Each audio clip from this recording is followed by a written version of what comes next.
नाम अंगूठा है, आप चारों उंगलियां। तो उंगलियों ने बहस की कि अगर आपका अंगूठा है तो आपको अंगूठी तो कभी मिली नहीं, अंगूठी तो हम ही लोगों ने पहनी, आप कैसे अंगूठा है, आप कैसे बड़े हैं? तो अंगूठा कहता है कि जब आप मुट्ठी बंद करते हैं तो आपकी सपोर्ट हम करते हैं, हम ऊपर रहते हैं, लेकिन हम हार इसलिए गए, अंगूठा होते हुए भी हमको अंगूठी कभी जीवन में नहीं मिलती, इसलिए हम हार गए। फिर इसने कहा कि हम पांचों से सबसे बड़े हैं, और अंगुलियों ने कहा क्यों? इसलिए बड़े हैं कि जब आपका दुश्मन सामने होता है तो हम ही सबसे पहले उठते हैं, उसको हम ही ललकारते हैं, तो मित्रों इसलिए हम बड़े हैं। इस उंगली ने कहा। बीच वाली ने कहा कि आप झूठ बोल रही हो, बड़े हम हैं। कहा कैसे?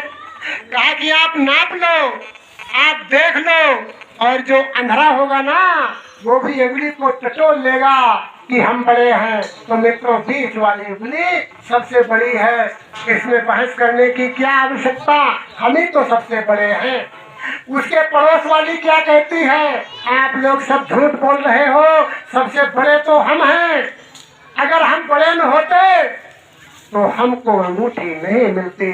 यही तो रिंग फिंगर है, यही जो उंगली है इसी में अंगूठी पहनाई जाती है, इसका नाम ही रिंग फिंगर है। और जब लड़का या लड़की की शादी होती है, लड़का जब लड़की को देखता है या लड़की लड़का को देखता है तो इसी उंगली में अंगूठी पहनाई जाती है। तो इसलिए ये कहती है कि हम बड़े हैं मित्रों, और इसलिए बड़े हैं कि हम तुम्हारे दिल से जुड़े हैं।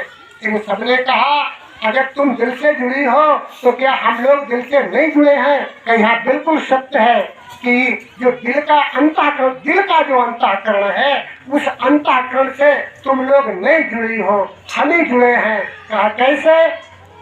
तो इसने क्या बताया कि जब कोई अनुष्ठान करते हो तो पंडित जी जो पावित्री है, पावित्री पंडित जी के द्वारा हमको ही पहराई जाती है, हम दिल से जुड़े हैं इसलिए हम सबसे बड़े हैं। इसलिए भी एक व्याख्या बाकी है, हम लास्ट में बताएंगे। उसके बाद में ये छमुनिया बोलते हैं ना, इसने कितना सुंदर जवाब दिया, जरा ध्यान देना मित्रों। तो ये छमुनिया क्या कहती है? आप चारों लोग झूठ बोल रहे हैं। भला बताओ, इतनी छोटी उंगली इन सबको ललकार रही है, क्या कह रही है कि तुम चारों लोग झूठ बोल रहे हो, सबसे बड़े हम हैं। अब विचार करो, ये छोटी उंगली कह रही हम सबसे बड़े हैं, आखिर कोई प्रमाण तो दो, तुम कैसे बड़ी हो सकती हो? तो इसका प्रमाण सुनो। क्या कहती है कि जब तुम कोई पूजा करते हो, जब तुम गुरु के पास जाते हो, किसी से दुआ बंदगी करते हो, जब तुम हाथ जोड़ते हो ना तो सबसे पहले हम उसके आगे होते हैं और हमारे पीछे तुम लोग होते हो, इसलिए हम बड़े हैं। तो कबीर साहब ने कहा है, कबीरा नन्हे हुए रहो जैसे नन्हे धूप, और सभी घास जल जाएंगे धूप खूब की खूब। तो मित्रों नन्हे बन जाओ, छोटे बन जाओ और बच्चा बन जाओ, आपका कोई बाल बांका नहीं कर सकता। और संत महात्माओं का